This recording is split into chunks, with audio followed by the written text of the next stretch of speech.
Good evening. This special meeting of the Board of Trustees is being held Tuesday, March the 8th, 2022. The meeting is being called to order, and the time is 5:30. Everyone, can you please join me in the Pledge of Allegiance?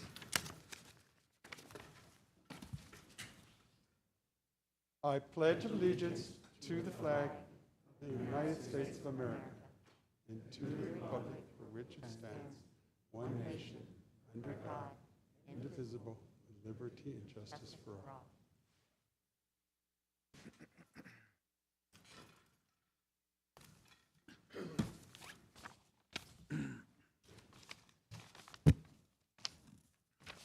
Item 3, a presentation of the FY 2023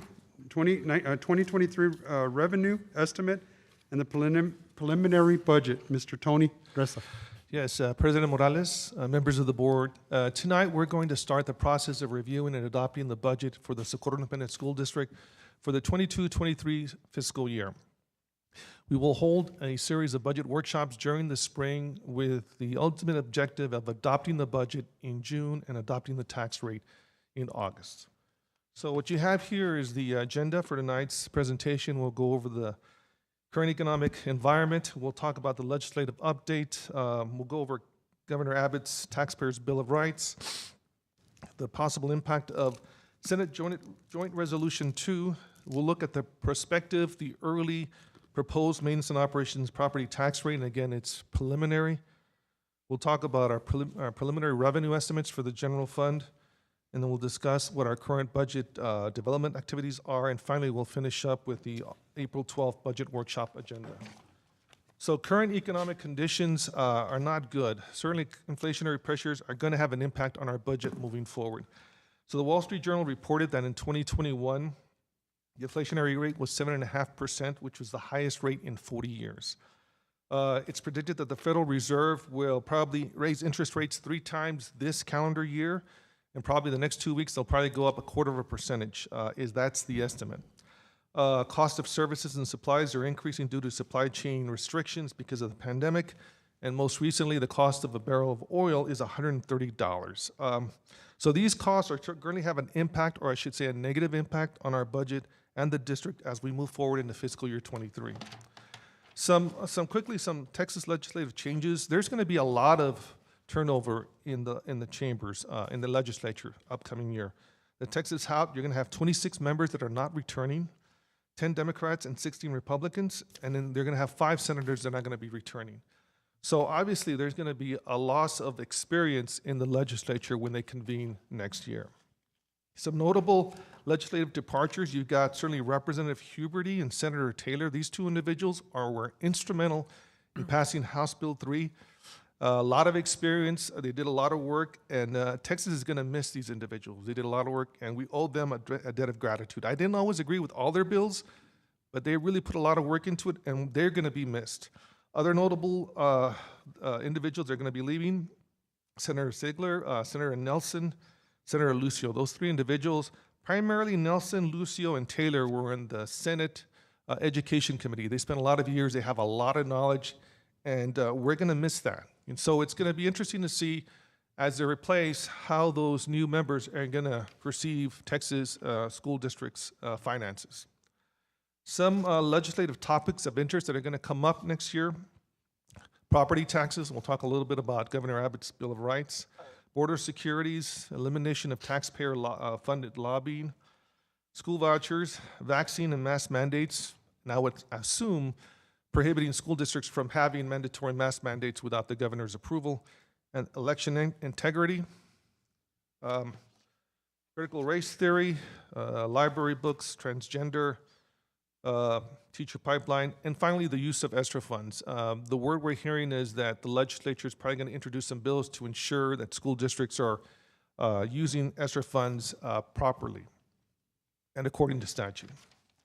So let me just talk quickly about Governor Abbott's Taxpayer Bill of Rights. He's introducing this bill, or at least going to work with the legislature on certainly reducing property taxes annually, requiring local governments to offer tax discounts of up to 3% for full early payment, providing tax exempt for small business equipment, and other items as well. I'm going to go quickly to the other slide.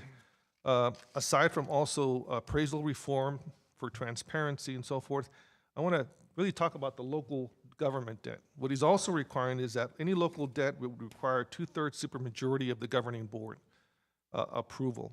And the last bullet is something that I want to make sure that the board's aware of, and that is that any debt, any bond elections that are held in May would require a 2/3 majority of the voters. So what you're seeing right now, you're going to see probably a lot of elections, bond elections being held in this May in 22 and probably in May of 23. So again, this is what he's proposing. It's very difficult, you know, it's a lot more harder sometimes to pass elections in November because there's usually a midterm election, general elections. But it's something that we need to be cognizant of because we are growing. And so at some point in time, we're going to have to go for a bond election. And it's important that we keep that in mind should it come to fruition. But again, it's just something that I'm passing on to the board as for your information. Now, I also want to talk about Senate Joint Resolution number 2. Now, there's really 2 resolutions, but the one I want to talk to you about is the one introduced by Senator Paul Betancourt of Houston. It proposes increasing the homestead exemption from $25,000 to $40,000. It's subject to a voter approval. The voters have to approve it on May the 7th of 2022. And if approved, it'll automatically go into effect immediately. So this exemption applies to school district's portion of the tax bill, not to any other local entities such as the city, the county, or the community college. Now, how is that going to impact the taxpayer? And confidence is very, very, very, very high that it's going to pass. And I'll show you why. The current year average market value for a resident in Socorro ISD is $157,000. So this first column represents the current year. And as you can see, the taxable value is $132,000. It's reduced by $25,000. Tax rate that was adopted by this board was $127.5454. So the property taxes levied for their school district's portion was $1,680.40. Well, if this resolution gets approved, then all of a sudden that taxable value goes from $132,000 to $117,000. So when you apply that to the current tax rate, you're looking at decreases in school districts' taxes of almost $200. That's significant.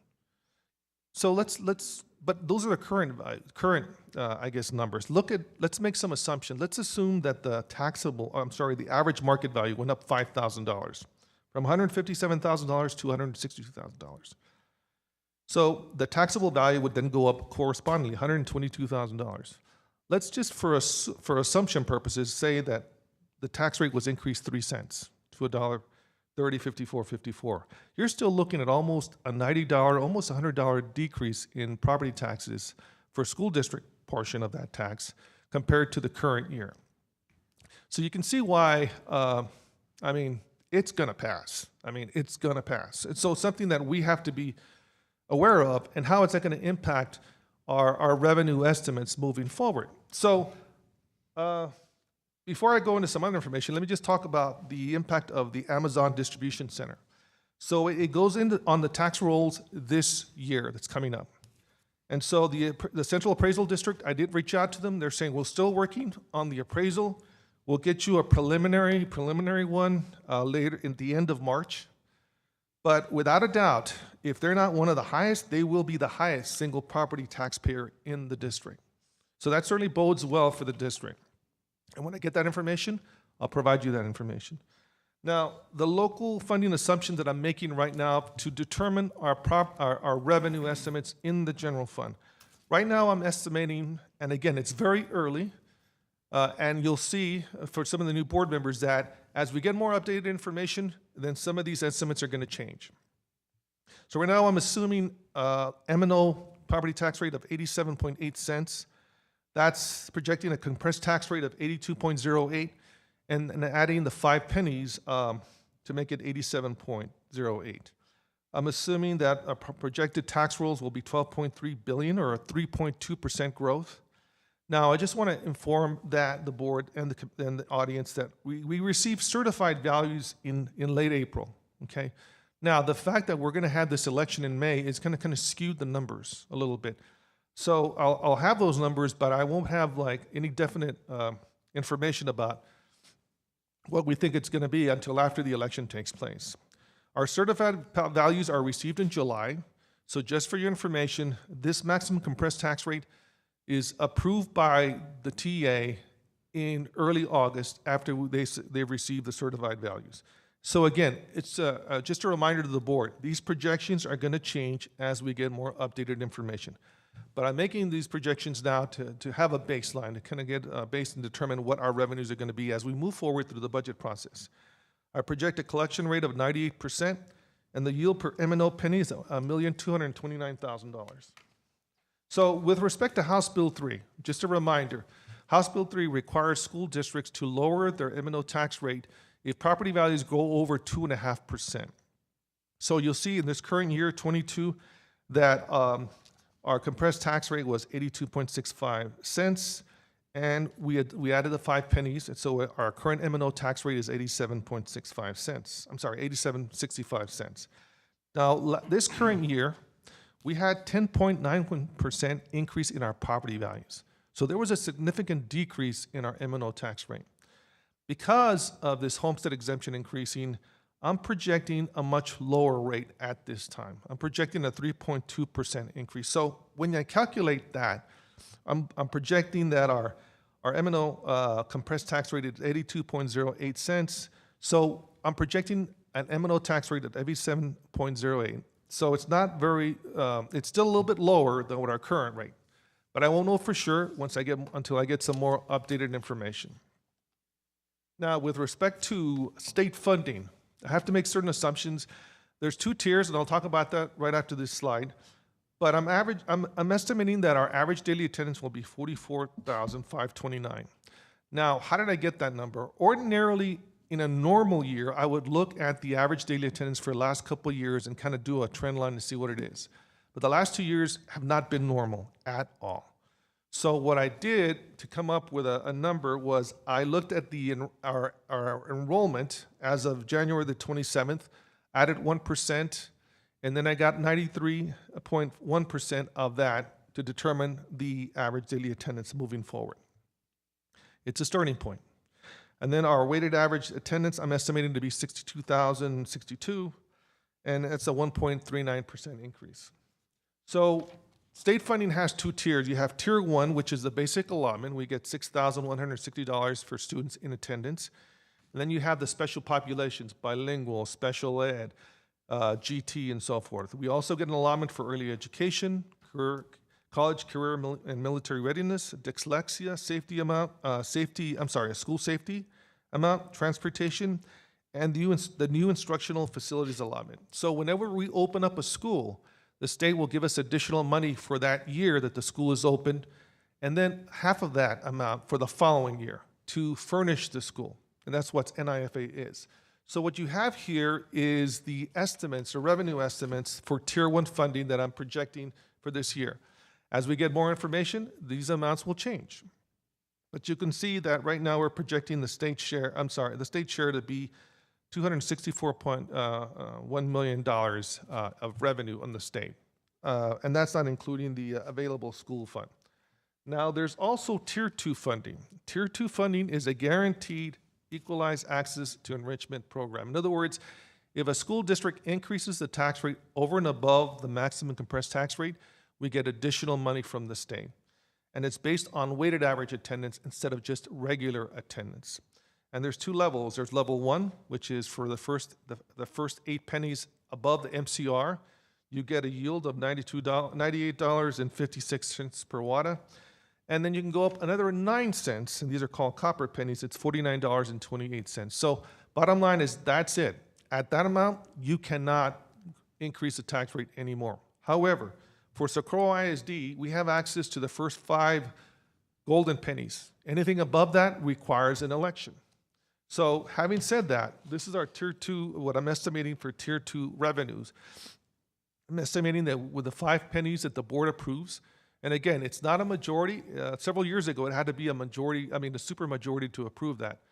But bottom line is we go up those 5 pennies, we'll generate $22.2 million in Tier 2 revenue for the school district, so to speak. So here are my revenue estimates right now, and these are preliminary, and I want to advise the board, again, these numbers will change as we get more information from the Central Appraisal District, from our attendance, and property values. So right now, we're projecting total revenues in the general fund of $455.3 million. It's about $866,000 more in local revenue. There's a decrease in state revenue, and then you have an increase of $2.3 million in federal. And the reason why that we're projecting an increase in the federal is the indirect cost that we can charge the federal, the ESSER funding. And so that's what our early projections are. So it's not much of an increase over our amended budget. So where are we with the budget development activities? Right now, we've completed department and campus budget reviews. We've completed staffing. We are going to start compiling budget amounts. We will review department requests for additional fundings. And again, as I mentioned, we should be receiving our preliminary March values later this month. It kind of gives us a guide of where we stand. However, in talking with the Central Appraisal District, they're saying, look, by law, we really can't assume, even though we know it's going to happen, that the homestead exemption that's going to be proposed on May the 7th is going to be approved. We know it is, but our attorneys are telling us, you know what, you go out with current law. So we'll see where we stand after we get that information. Now, on April the 12th, we're hoping to have a budget workshop where we'll talk about any new revenue estimate information. We'll provide you the general fund budget cost drivers. We'll review the general fund budget by class object totals, and then we'll discuss the May 10th budget workshop at that time. So I hope I didn't go too quickly. It's still pretty preliminary, but are there any questions with respect to this presentation or the numbers and so forth? Yes, ma'am. Go ahead. Ms. Nahara, go ahead. Mr. Reza, we had spoken about the TASB, study on salaries. Do we have word of when that will be completed, and how will that impact where we're at right now? So I know that we had meetings with them this week, if I'm not mistaken. Mr. Redlinger, could you maybe address that question real quick?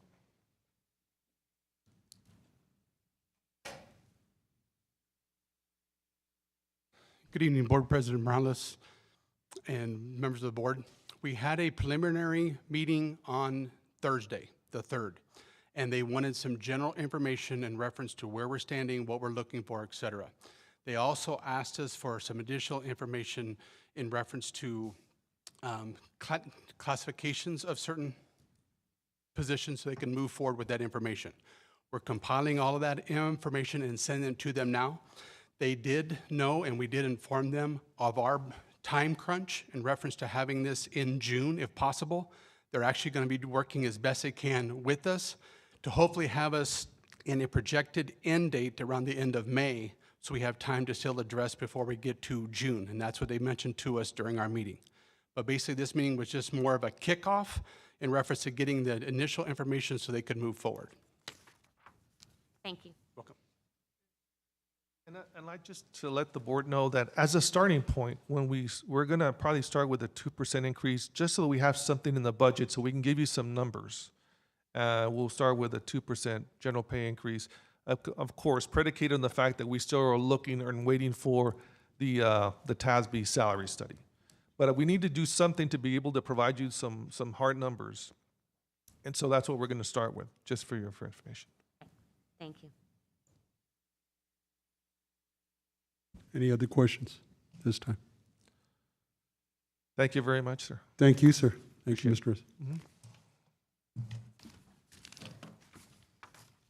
Our next item is executive session.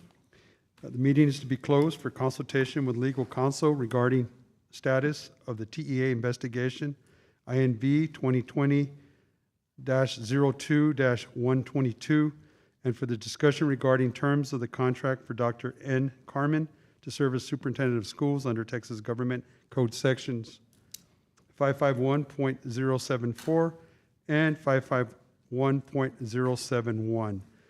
The time is 5:49. We will move to executive session.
We are back in session and the time is 6:51. Let's proceed to item 5A.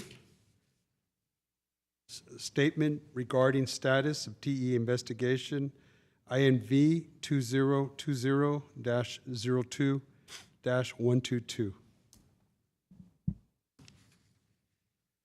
The board was briefed by legal counsel on the status of the TEA investigation. The subjects and areas of the investigation are confidential, and TEA requests that the district keep the investigation confidential to ensure there is no interference with their work. The district is cooperating fully with the TEA, including cooperation with its decision to expand the overall scope of the investigation. The final result of the investigation will be released when the TEA finishes their work, or its work. Next item, item 5B, discussion and possible action to authorize board president myself to continue discussion and negotiation of contract terms with Dr. N. Carmen to serve as superintendent of schools. Our presenter, Mr. Blanco. Thank you, Board President Morales, members of the board. I gave you an update on the status of our discussions with Dr. Carmen regarding the possible contract for him to serve as superintendent of schools. There were a few changes based on my meeting and with Board President Morales' meeting with him and his attorney. We've made those revisions. Some were agreed to, some were not. And we need to go back to Dr. Carmen and his lawyer to complete the terms of the contract based on the discussion that we just had in closed session. So I would ask the board to authorize Board President Morales and myself to continue contract negotiations and discussions with Dr. Carmen and his counsel to serve as superintendent of schools. It's our intent to bring a final draft, and I think we will, based on our discussion tonight, agree to terms and bring a final draft for approval on March the 14th at a special board meeting. So move. Second. We have a motion by Mr. Michael Nahara and a second by Mr. Eddie Mena. Any further questions? All those in favor? Aye. Opposed? The motion carries. Thank you, Mr. Blanco. Thank you. If there is no further business for this board, the meeting is adjourned at 6:53.